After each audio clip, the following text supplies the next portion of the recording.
और अभी यहाँ पर बात अकेले चौथे गुण स्नान वाले की करनी है, क्योंकि सेव को भी असेवक, सेवन करता हुआ असेवक चाहिए यहाँ।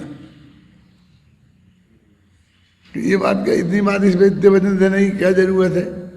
जो इतने ज्ञानी, आजकल तो सब लोग हमसे ये कहते भैया बातें तो सब करते हैं, बातें तो सब करते हैं, जीवन में कोई नहीं लाता, आचरण में नहीं लाते हैं। अब समय बातें करने का नहीं है, आचरण करने का है, ऐसा बोलते कि नहीं? ये सारे विश्व की शिकायत है। जब भी आप कोई गहरा तत्व ज्ञान उन्हें समझाओ तो छूट देगी। बातें तो आप बहुत बढ़िया हैं, सब बहुत बढ़िया बातें करते हैं, लेकिन कोई जीवन में पालन नहीं करता।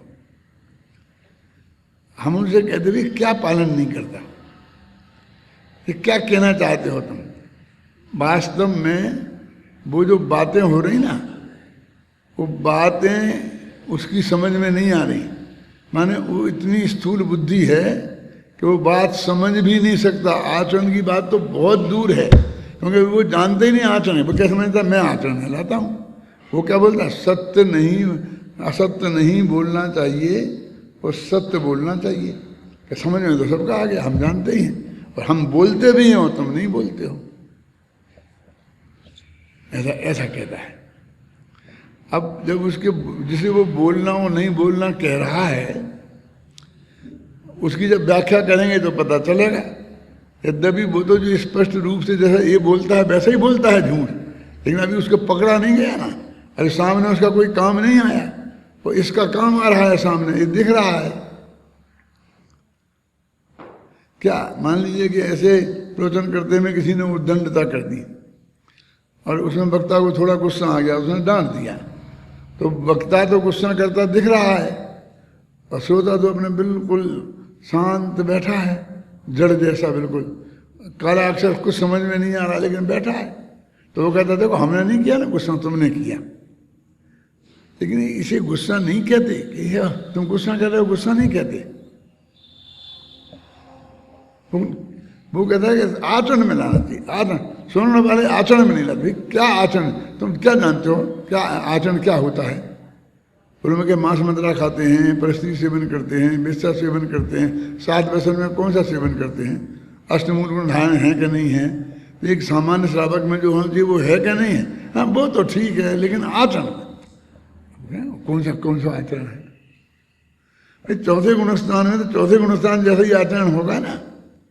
जब ज्यादा कहोगे तो मुनि नहीं बनते। ये कहते ये आचरण में नहीं लाते क्या? अभी मैं नाम नहीं बताऊंगा, लेकिन एक आदमी मेरे पास आया अभी अब लोग को नजदीक दिनों में, कि साहब मुमुक्षु था कट्टर, और आगे नहीं बताना चाहता हूँ मैं, कुछ रीज नहीं था, आप लोग अंदाज लगाएंगे।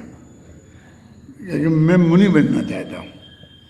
बहुत बढ़िया बात है, क्योंकि ये लोग आरोप लगाते हैं ना मुमुक्षुओं में कोई मुनि नहीं है, तो मैं बताना चाहता हूँ मुनियों में।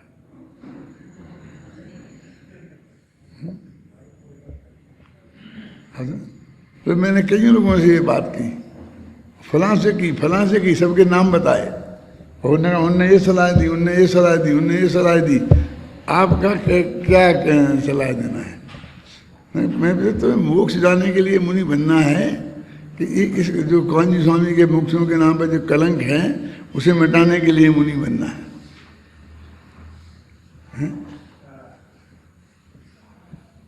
क्या खैर वो नहीं, बातें तो बहुत आगे तक मैं धैर्य से सुनता रहा ना, इसलिए नहीं तो नहीं होती ज़्यादा बातें। तो ऐसा है कि फिर उसमें इसमें क्या करना पड़ेगा, उद्देश्य भोजन का क्या होगा, फिर वो आहार की व्यवस्था क्या होगी, वो जो सारी समस्या है उनके सामने है, वही बातें विचार कर रहे हैं। अब अपने निर्वाण सागर जी हैं, गैर मुमुक्षु लोग तो उन्हें आहार देते नहीं हैं, और फिर मुमुक्षु भी नहीं देते हैं, मुमुक्षु कोई देता ही नहीं है किसी को आहार, तो फिर उनको आखिर उनको उन गैर मुमुक्षुओं में ही लेना पड़ता है। अब ये सब, अब वो सारी समस्याएं उनके दिमाग में घूम रही।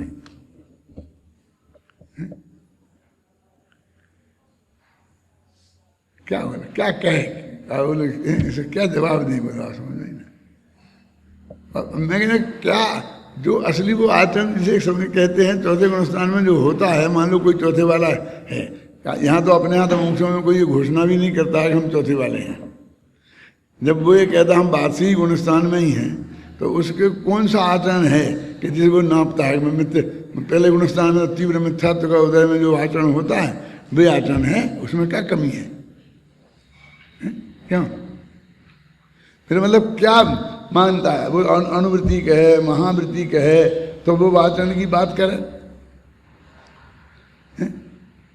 अरे अब ये प्रकरण चेष्टा, ये प्रकरण क्यों समझ में आया? कैसे आएगा उसकी समझ में? इतने कह देगा बातें सब करते हैं, लेकिन लेकिन वो वास्तव में अत्यंत स्थूल बुद्धि है, बिल्कुल जीरो, उनकी समझ में नहीं आता।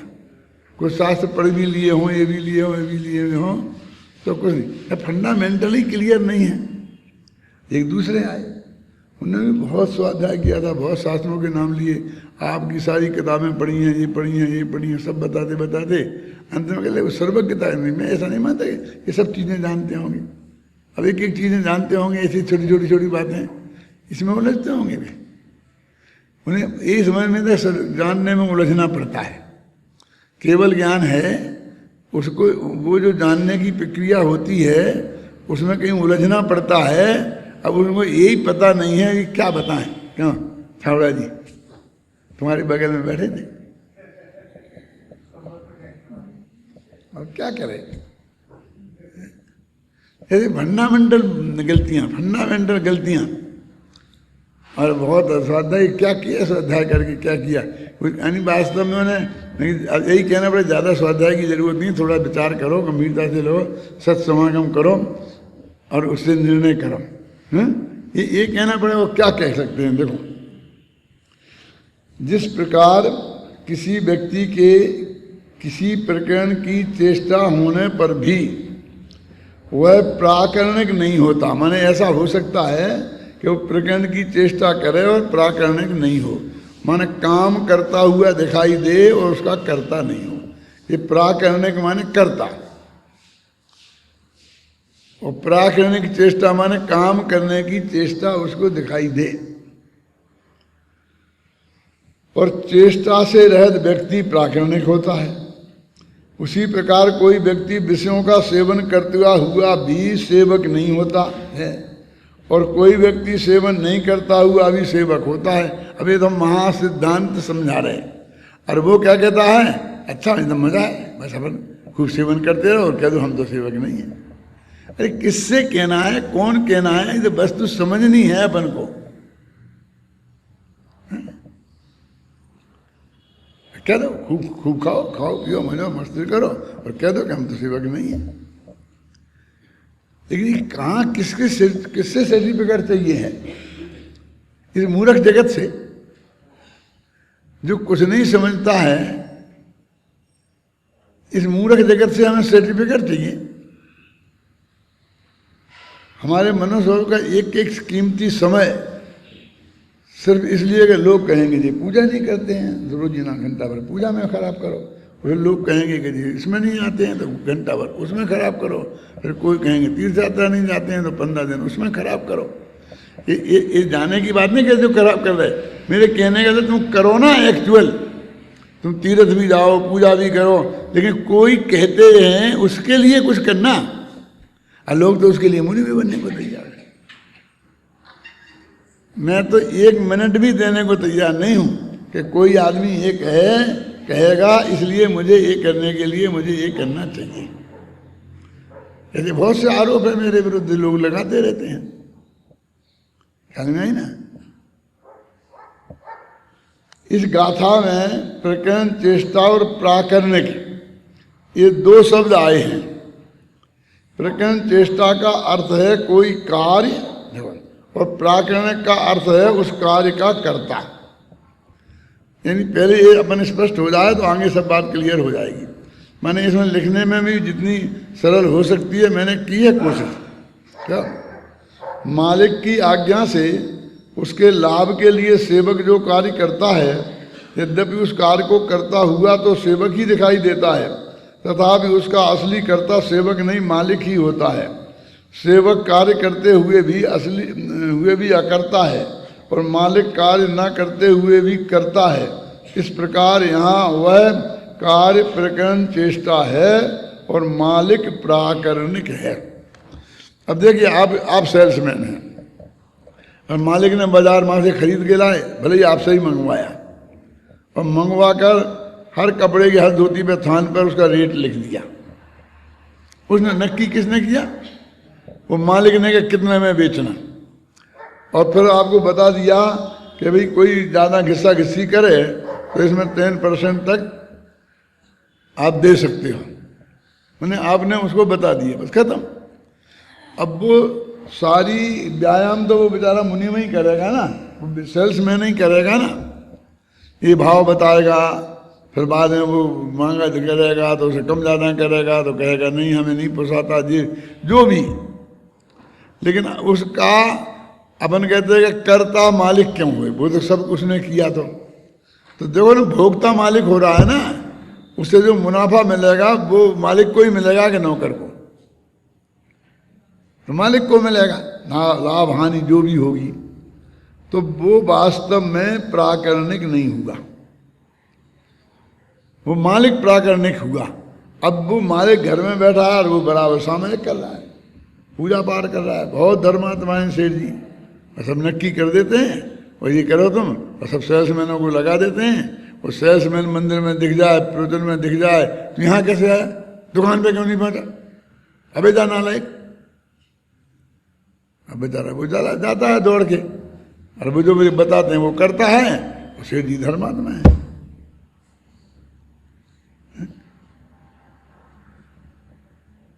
ना। और यहाँ तो ये ऐसा कर रहा है और उसका कर्ता नहीं बनना चाहता। आप समझते मैं तो सुबह शाम से धर्म किया, अब दूसरे इसको उल्टा मानो। फिर भगवान मुनि राज को आहार देना है, भगवान की पूजा करना है, तो एक पुजारी रख दिया, एक आहार वाली बाई रख दी, उसे सामान जुटा दिया। अब वो बाई बना करके वो आहार दे देती है, वो पुजारी पूजा कर देता है, और बस सेठ जी अपने पाप में लगे रहते हैं और वो भी उसके कर्ता बन जाते हैं। क्यों? वो सारा पुण्य सेठ जी बटोर ले जाते हैं, और बेचारा वो तो मजदूर है, उसको तो क्या है।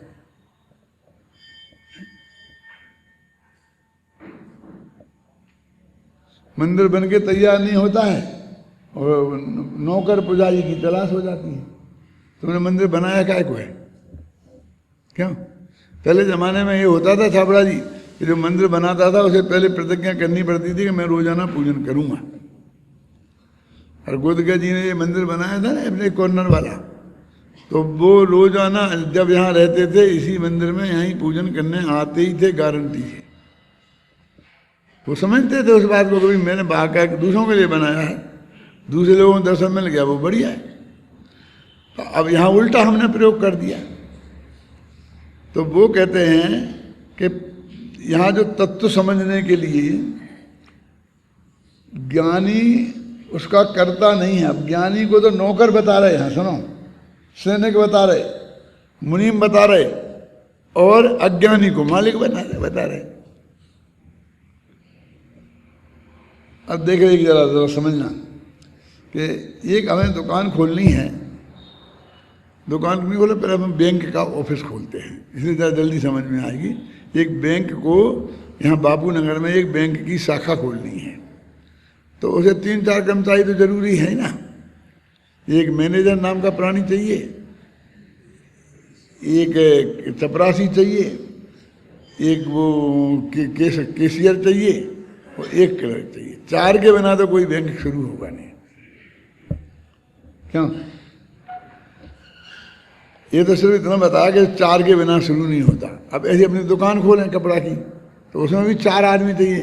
तो वहाँ केस का काम होगा तो केशियर चाहिए, अब सेल्समैन का काम होगा तो सेल्समैन चाहिए, सामान उठाने रखने वाला चाहिए तो चपरासी चाहिए, और एक मालिक तो होता ही, एक मालिक चाहिए। अब वो जो 4 आदमी एक दुकान के लिए चाहिए, लेकिन वो छोटी सी दुकान खुलती है ना, तो वही सेठ जी ही तो मुनि में वो हिसाब लिख लेते हैं, और सेठ जी ही उठा के निकाल के बता देते हैं, सेल्समैन से भी कर लेते हैं। और अब इतनी सी 8 बाई 8 की दुकान, उसे झाड़ने के लिए कौन से एक चपरासी अलग से रखें, तो सेठ जी खुद ही झाड़ लेते हैं। क्यों? अब उनकी दुकान में कितने हैं, 4 आदमी तो जरूरी है ना।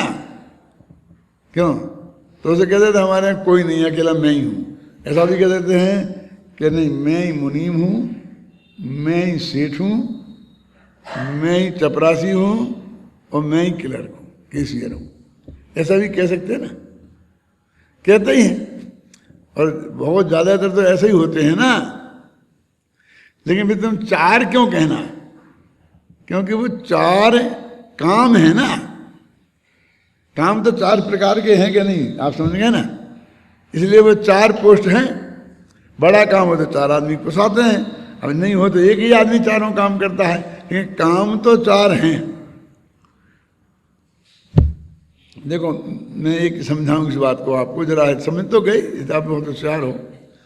कि मैं अशोक नगर में था तो मैं स्कूल में पढ़ाता था और शाम को पाठशाला भी पढ़ाता था। और पाठशाला में परीक्षाएं होती थी तो सारा काम में ही करना पड़ता था। तो उसमें केंद्राध्यक्ष, उनका नियम था परीक्षा बोर्ड का कि वो जो स्कूल का प्रधानाध्यापक हो उसको केंद्राध्यक्ष बनाना। तो वहाँ का मैं अकेले ही था, तो प्रधानाध्यापक चाहिए, तो मुझे बना दिया, प्रधानाध्यापक की सील बना ली और प्रधानाध्यापक की सील लगा दी। तो लोग वो कहते थे कि आप प्रधानाध्यापक हैं। मैंने कहा हाँ प्रधानाध्यापक हूँ। क्यों? बोले दूसरा अध्यापक है ही नहीं है, तो प्रधान किसके? अब समझ आए ना आपकी? ये सही घटना बता रहा हूँ मैं आपको। एक करीब जब मैं 20-21 वर्ष का होऊंगा, बोले कोई दूसरा मास्टर ही नहीं है, अकेले ही हो, तो प्रधान कैसे हो गए?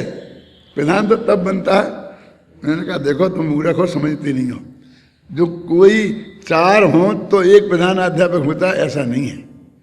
अरे भाई जब मैं प्रधानाध्यापक का कोई काम है ना, समय पे पाठशाला खुले, समय पे बंद हो गए, यदि वो कल की छुट्टी है तो बाकायदे सूचना निकले कि कल की छुट्टी है, कोई आए नहीं, ये सब काम प्रधानाध्यापक के हैं क्या नहीं? वो केंद्राध्यक्ष बने तो पेपर मंगाए, फार्म भरवाए, इन जो कुछ है ना ड्यूटी नक्की, तो वो काम इसमें है क्या नहीं है? तो वो काम मैं करता हूँ, इसलिए मैं प्रधानाध्यापक हूँ। कोई 10-5 का हूँ इसलिए मैं प्रधानाध्यापक हूँ, ऐसा नहीं। समझ में अंतर है कि वो कहता मालिक को भरना चाहिए, तो मुनि में नहीं चलेगा। तो वो कहता हाँ मैं भरता हूँ ना, मैं मालिक ही हूँ ना। अब उसको मालिक समझ में नहीं आता है, फिर ऐसा चपरासी जैसे कपड़े पहने हैं और पहुंच गया है, वो कहते मालिक से भरवा फार्म, वो कहते मैं मालिक ही हूँ ना। तो मालिक तो उस संपत्ति का वो अधिकारी है, इसलिए मालिक है। आप समझिए ना, जो हमारे दिमाग में मालिक माने बड़ा आदमी, प्रधानाध्यापक माने ऐसा लंबा चौड़ा होता होगा, दुबला पतला कैसे कोई प्रधानाध्यापक हो, ऐसा कुछ नहीं है। ऐसे ही यहाँ कह रहे हैं कि वो जो साधारण ज्ञानी है वो तो सेवक है और उसका बंध का करता नहीं, वो पराकरणक है। आप समझ गए ना। अपन को लगता है कि ज्ञानी को कैसे सेवक कह रहे, ज्ञानी को कैसे मुनीम कह रहे, और अज्ञानी को मालिक कैसे कह रहे? क्यों? वो अज्ञानी उसका मालिक बनता है। मालिक गरीब और मुनीम अमीर हो सकता है। आप देखो कैसे बहुत बड़े बड़े सेठ की दुकान पर हो और मुनीम को 10,000, 20,000, 50,000 रुपये महीना देते हों वो, और जो साधारण सी दुकान हो उसमें 2,000 रुपये महीना की इनकम हो, वो मालिक है, वो मुनीम है, लेकिन उसकी हैसियत उससे कितनी बड़ी है? बोलिए, हो सकती है ना ऐसी? ये असंभव थोड़ी है। कलेक्टर भी नौकर है, वो जो आए बड़े से बड़े प्रधानमंत्री का जो सचिव है वो भी नौकर है ना। और कितनी सुख सुविधाएं, कितना पैसा उसके पास, सब कुछ है। और ये छोटे छोटे पान की दुकान वाले बैठे हैं, सब मालिक है। इसलिए ज्ञानी मालिक नहीं है विषय भोग का। अरे काय का मालिक नहीं है, तुम घबरा क्यों रहे हो? ये खोटे काम का मालिक नहीं है। क्यों? और अज्ञानी मालिक है। हमारे दिमाग में जो मालिक का वैभव बस रहा है ना, और हम सेवक को छोटा सा आदमी समझ रहे, इसलिए सारी बात हमारे दिमाग में आसानी से नहीं उतरती। देखो इस बात को आचार्य जयसेन तात्पर्य वृत्ति में उदाहरण के माध्यम से इस प्रकार स्पष्ट करते हैं।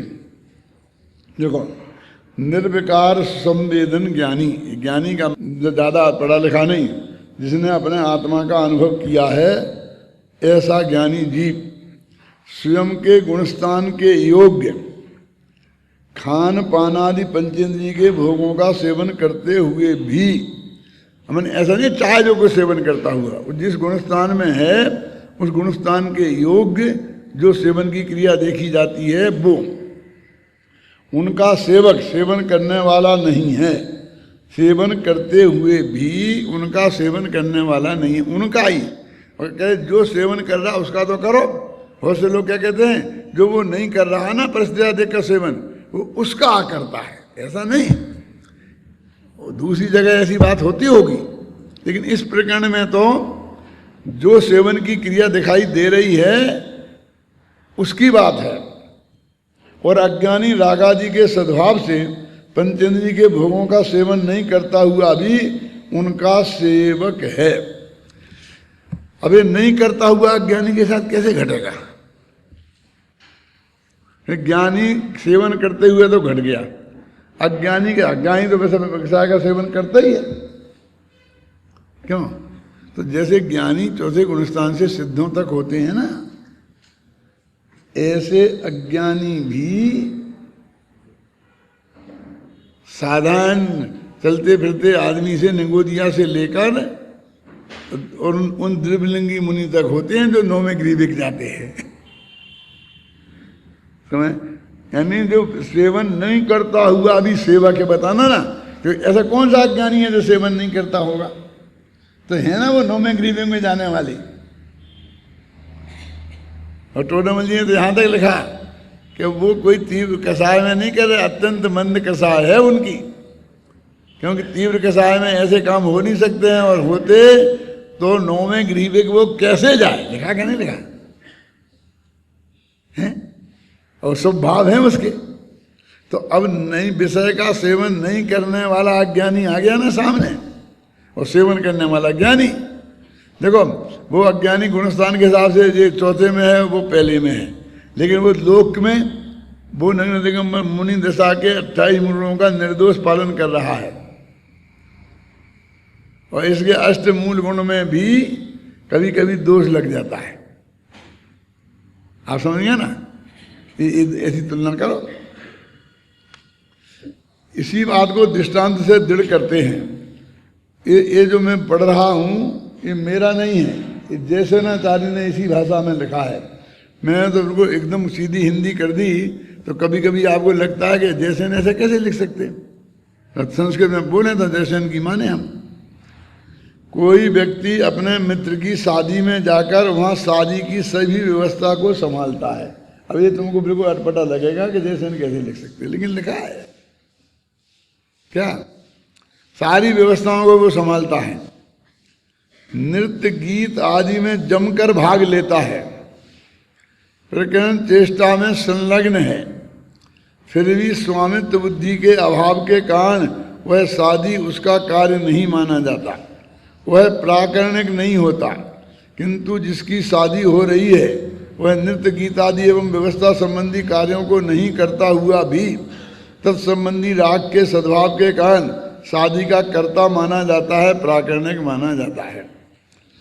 इसी प्रकार परम तत्वज्ञानी रागादि का सद्भाव न होने से, अब रागादि वही अनंतानुबंधी से विषयों का सेवन करने पर भी असेवक है, और अज्ञानी जीव रागादि के सद्भाव के कारण विषयों का सेवन नहीं करने पर भी सेवक है। अब वो पूरी शादी का उन्होंने चित्र खींचा है। होते हैं ना कुछ कार्यकर्ता टाइप के लोग अलग ही होते हैं, और वो हर आदमी हर एक काम में बिल्कुल एक्सपर्ट होता है ना। और हर एक आदमी तो होता नहीं है, कैसे खाना कैसे बनवाना, सामूहिक खाना कैसे बनवाना, उनकी कैसी जो वो होती है ना सब। अब देखिए हमारे अपना पंचकर्मा का काम होना है, तो सब स्पेशलिस्ट लोग हैं, वो ऐसे स्पेशलिस्ट हैं कि उन्हें किसी को ठेका दे दिया। असली तो ठेका जिन्हें दिया वो करने वाले हैं, लेकिन उन्हें देने वाला भी वो भी सिर्फ ठेका देने का स्पेशलिस्ट है। वो ठेका देने में क्या स्पेशलिस्ट है? वो बार्गेनिंग करना ना, क्यों 4 लोगों को बुला के अधिक से अधिक बार्गेनिंग करके कम से कम पैसों में सब सेट कर लेना, इसमें भी हर एक आदमी नहीं हो सकता। अब वो उसने बार्गेनिंग करने वाले बार्गेनिंग कर दी, उनने सब वो बनाया। अब वो सब काम, और यदि वो बढ़िया हो गया तो ना तो उसको बार्गेनिंग करने वालों को कोई पूछने वाला है, ना उन बनाने वालों को पूछने वाला है, जिसने रोटी जलाई उसे कोई पूछने वाला नहीं है, और जो भी उसका कर्ता बनेगा उसकी सब खटिया खड़ी करेंगे। होता है कि नहीं होता? अब कोई करे कि नहीं करे जाने दो, वो खुद फीलिंग करेगा। यदि उसमें कर्तव्य बुद्धि है, क्यों, तो खुद फीलिंग करेगा कि देखो मेरा काम बहुत बढ़िया हो गया, मेरा काम बहुत बिगड़ गया, मेरा काम। तेरा क्या, तुमने किया ही तो है नहीं, तुम तो एक जगह बैठा रहा।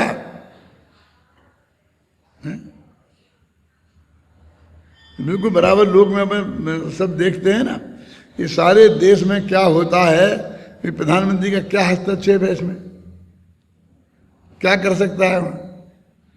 ठीक है, कुछ कह दिया, नीति निर्धारित कर दी, बता दी होगी, तो ये सारे तुम घूस खाना, ये भी प्रधानमंत्री ने बता दिया होगा सबको, क्यों? अब सारे देश में हो रहा है, और उसको अच्छा पास शासन चला तो इनके शासनकाल में बहुत बढ़िया रहा, और बुरा हुआ तो उनका शासनकाल खराब हो गया। अब ये ऐसी विचित्र स्थिति है, अरबों लोग करने वाले, और उनके दिल पे उन पे कोई कंट्रोल नहीं।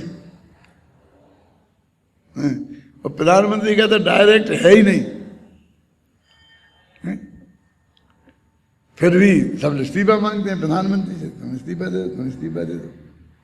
वो लाल बहादुर शास्त्री रेलवे मंत्री थे, तो कहीं रेलवे का एक्सीडेंट हो गया तो उन्होंने इस्तीफा दे दिया, क्योंकि मेरी नैतिक जिम्मेवारी है। और आज मांग मांग करके भी लेना है, वो कहते मैं चला रहा था, क्या मैं इंजन में था, जांच करवा रहे, जो होगी सजा मिलेगी, नहीं देते। तो वो प्राकरणिक, जैसे लोक में भी जिसे बिल्कुल पता नहीं है तो भी वो क्यों अपराधी माना जाता है, और जिसको बिल्कुल पूरा इन्वॉल्व है वो कहते मैं क्या करूँ, इनने कहीं चला दो गाड़ी, मैंने चला दी, इनने कह दी बंदूक चला दो, मैंने चला दी। भाई एक आदमी होता है, 10 आदमी उसके अंडर में होते हैं, वो जब वो कहता है बंदूक चलाओ तब वो बंदूक चलाते हैं।